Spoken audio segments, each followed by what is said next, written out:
आज मुलाला भाजी चपाती खाऊन कंटाळा आला आहे. त्याने फ्रँकी बनवायला सांगितली. 1 वाटी मैदा घेऊन त्यामध्ये मीठ, तूप आणि थोडं थोडं पाणी घालून मैदा भिजवून व्यवस्थित पीठ मळून घेतलं.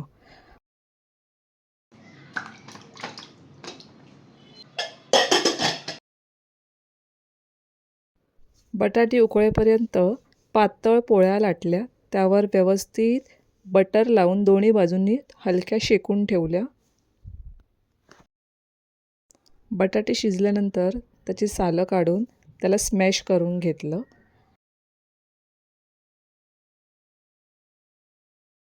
एका पॅनमध्ये शेजवान सॉस, सोया सॉस आणि फ्रँकी मसाला वेगळा मिळतो बाहेर दुकानावर, तो रेडीमेड आणला होता मी.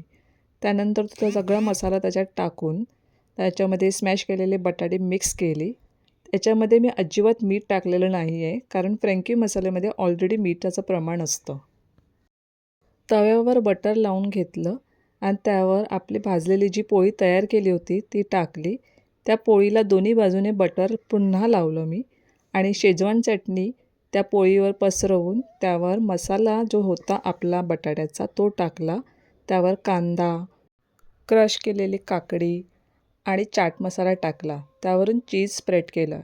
या फ्रँकीमध्ये तुम्ही तुमच्या आवडीप्रमाणे गाजर, सिमला मिरची आणि कोबीही टाकू शकता. झाली आपली फ्रँकी तयार. Bye bye.